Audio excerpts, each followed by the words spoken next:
नमो तस् भगवतो अरहतो सम्मा सम्बुद्धस्स।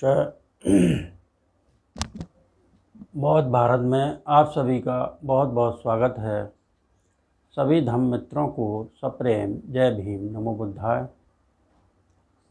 जातक अट्टकथा का प्रथम भाग चल रहा है। इसमें 86वां जातक है, शीलवी मंस जातक। शीलं किरेव कल्याणंती। यह गाथा शास्ता ने जेतवन में विहार करते समय एक शील सदाचार विचारक ब्राह्मण के संबंध में कही। वर्तमान कथा। उसकी जीविका कौशल राजा पर निर्भर थी। वह त्रिशरणगत अखंड पंचशीलवान तथा तीनों वेदों में पारंगत था। यह शीलवान सदाचारी है सोच राजा उसका विशेष सम्मान करता था। वह सोचने लगा, यह राजा अन्य ब्राह्मणों की अपेक्षा मेरा विशेष सम्मान करता है, विशेष रूप से गौरव प्रदर्शित करता है। क्या यह मेरा सम्मान मेरी जाति, गोत्र, कुल, प्रदेश तथा शिल्प संपत्ति ज्ञान के कारण करता है अथवा शील संपत्ति सदाचार के कारण? अच्छा, इसकी परीक्षा करूँगा। एक दिन उसने राजा की सेवा में जा वापस घर लौटते समय एक स्वर्णकार की दुकान के फलक पर से बिना पूछे एक कारसापण उठा लाया। स्वर्णकार सर्राफ ब्राह्मण के प्रति गौरव का भाव होने से बिना कुछ कहे चुप बैठा रहा। दूसरे दिन 2 कारसापण उठा लाया। स्वर्णकार ने वैसे ही सहन कर लिया। तीसरे दिन कारसापण मुट्ठी भर कर उठा लिए। आज तो मैं राज की माल लूटते तीसरा दिन हो गया, कह सर्राफ ने, मैंने राजकुटुंब लूटने वाला चोर पकड़ा है। 3 बार शोर मचाया। मनुष्य इधर उधर से आकर बहुत देर से तू सदाचारी बना फिरता है, मन में कह 2-3 प्रहार दे राजा के पास ले गए। राजा ने खेद प्रकट करते हुए ब्राह्मण किस लिए ऐसा पाप कर्म करता है कह आज्ञा दी। जाओ, इसको राजदंड दो। ब्राह्मण बोला, महाराज मैं चोर नहीं हूँ। फिर राजकीय सामान के अधिकारी के फट्टे फलक पर से कारसापण क्यों उठाए? तुम्हारे मेरा अत्यंत सम्मान करने पर मेरे मन में संदेह था कि यह राजा मेरा सम्मान करता है वह मेरी जाति आदि के कारण अथवा शील सदाचार के कारण। इसकी परीक्षा करने के लिए मैंने ऐसा किया। अब मुझे संपूर्णतः विश्वास हो गया कि तूने जो मेरा सम्मान किया वह मेरे शील के ही कारण किया, न कि जात आदि के कारण। इस कारण बात से मैं इस निश्चय पर पहुंचा हूँ कि लोक में शील सदाचार ही उत्तम है, शील ही प्रमुख है। घर में रहकर काम भोगों का उपभोग करते हुए मैं इस शील के नियमों के अनुसार नहीं रह सकता। इसलिए मैं आज ही जेतवन जाकर बुद्ध के पास प्रवज्जित होऊंगा। देव मुझे प्रवज्ञा की आज्ञा दें। यह कह राजा की स्वीकृति ले जेतवन की ओर चला गया।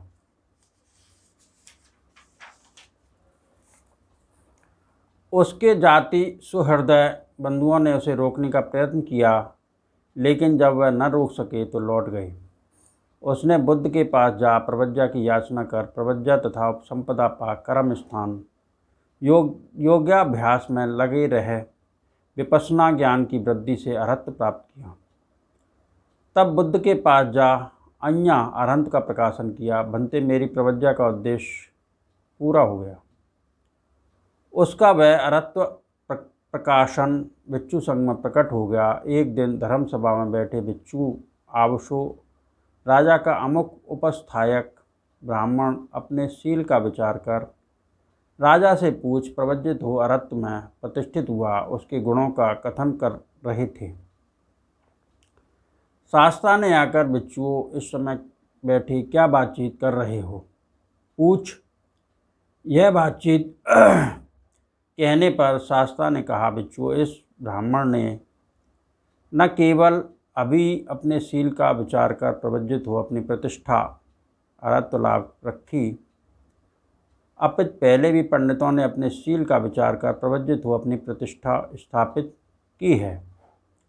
यह कह पूर्व जन्म की कथा कही। अतीत कथा। पूर्व समय में वाराणसी नृपति राजा ब्रह्मदत्त के राज करते समय बोधसत्व उसके पुरोहित थे। वे दानी, सदाचारी तथा अखंड पंचशील से युक्त थे। राजा अन्य ब्राह्मणों की अपेक्षा उनका विशेष सम्मान करता था। सब पूर्व सदृश ही वर्तमान कथा में वर्णित, लेकिन बोधसत्व को बांधकर राजा के पास ले जाने के समय मार्गस्थ सपेरे सांप का खेल करते हुए उसे पूंछ से पकड़ते, गर्दन पर डालते तथा गले में लपेटते थे। उन्हें देख बोधसत्व ने, तात इसे पूंछ से मत पकड़ो, इसे गले में गर्दन में मत लपेटो, अरे यह डर कर प्राणों का नाश कर देगा। सपेरों ने कहा, ब्राह्मण यह सर्प शीलवान है, सदाचारी है, उस प्रकार का दुश्शील नहीं। तू अपनी दुश्शीलता अनाचार के कारण राज की माल लूटने वाला चोर कहकर बांध कर ले जाया जा रहा है। कहा। वह सोचने लगा, डसना छोड़ने पर, कष्ट देना छोड़ने पर जब सांप भी शीलवान कहलाते हैं तो फिर आदमी का क्या कहना। लोक में शील ही उत्तम है, उससे बढ़कर और कुछ नहीं। लोग उसे राजा के पास ले गए। राजा ने पूछा, तात यह क्या? देवराज की धन लूटने वाला चोर, तो इसे राजदंड दो। ब्राह्मण, महाराज मैं चोर नहीं हूँ, बोला। तो फिर कारसापण क्यों उठाए? पूछने पर उक्त प्रकार से वर्तमान कथा में वर्णित ही सब बताते हुए कहा, मैं तब इस कारण से इस निश्चय पर पहुँचा कि इस लोक में शील ही उत्तम है, शील ही प्रमुख है, और तो रहने दो, छोड़िए। यह विषैला सर्प भी न डसने पर, कष्ट न देने पर शीलवान कहलाता है। इस कारण से भी शील ही उत्तम है, शील ही श्रेष्ठ है। इस प्रकार शील की प्रशंसा करते हुए यह गाथा कही। शील ही कल्याणकर है, लोक में शील से बढ़कर कुछ नहीं। देखो यह घोर विषैला सर्प भी शीलवान है, मारा नहीं जाता। शीलं किरेवाति, शरीर, वाणी तथा मन से सदाचार के नियमों का उल्लंघन न करना आचारशील किराती परंपरा से कहा जाता है।